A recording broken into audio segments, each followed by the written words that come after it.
The police are trying to use facial recognition now and trying to highlight that it's going to be used to cut down on crime, but it's really more to do with policing the public as well. I'm just going to show all the information there and how you can also have your say. So there's three different facial recognition software, whatever they're trying to basically push through. This is the first one, retrospective facial recognition. It says that it will be used for images typically coming from CCTV, mobile phone footage, dash cam or video footage as well as social media.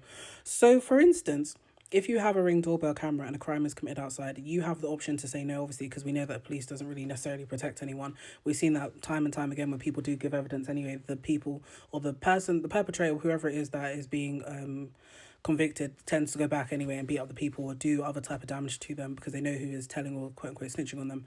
So they are trying to basically say that your Ring doorbell footage will be used against you in regards to like, okay, you would have to hand it over regardless.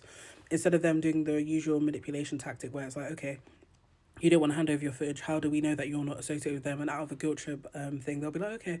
The person will be like, oh, yeah, I'm not associated. How do I show that? They'll hand it over willingly.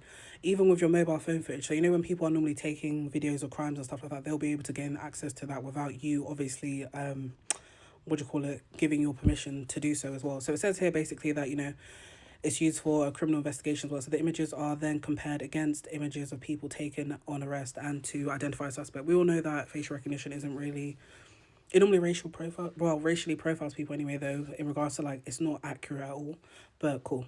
Then obviously, yeah, so CCTV as well can come from shops as well, outside in the street and whatever. And then also social media when people are posting stuff online as well. If you're using Snapchat, TikTok, Facebook, Instagram, whatever type of app it is as well, they can be able to download, because you know sometimes even if you don't have the downloadable thing on your TikTok as well, they can actually take that anyway and screen record it anyway and put it into the software, or they can take a screenshot of someone's image that they're uploading anyway and put that in and see from there. So this one is called live facial recognition, based on wherever they have it around. It says geographically limited to the space as well. So for instance, let's say you post something with the location there, or they can know based on, depending on what option you put on there. So it says the police will inform the public when they are using technology, including through visible signage at deployed locations and post on social media. The police will also provide information on where the public can obtain more information on this use as well. Then it also has on here that they're using this for the watch list as well, and they quickly locate people and then take them off the street that way as well. So I think this one, though, from my understanding, yeah, it's saying video footage passing by as well. So if you're on like a dash camera as well, or you know, like sometimes I think they had it in Wood Green as well, where they have like the police van just there, then they have the camera just circulating anyway though.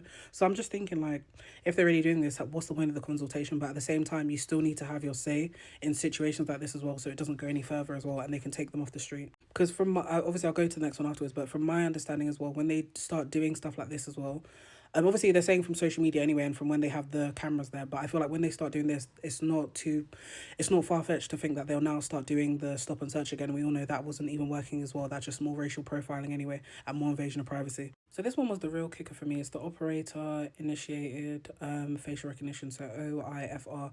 This is where they can take a picture of you basically and put it into an app, and then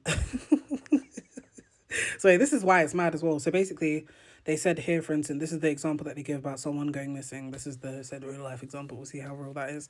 They basically refuse to identify who they are. They use the app basically and were able to identify them. So they take pictures of you, put it into a software basically, and then it apparently obtains certain information about the individual, or just guesses, I would say, because obviously they haven't provided the stats on how often this works as well. Then they also, as I said, like it's like a scare or a fear mongering tactic as well. They start mentioning burglaries and thefts and this incident that. I'm not saying that these crimes don't happen, but the way they're trying to do I don't know how to word it exactly, but I feel like it's like a fearful tactic, or like trying to do fear mongering, like, okay, this is the way we cut down on crime, and then they mention innocent children to add this in there, but we all know it's not really going to be used mainly for that.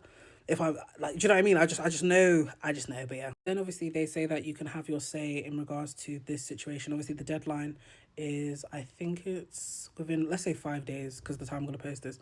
So you can, obviously it's the link in my bio to see all of this as well, that you can email in the email address here. You can write in as well if you want to, or you can respond online as well from that information there. But if not, you can just email in.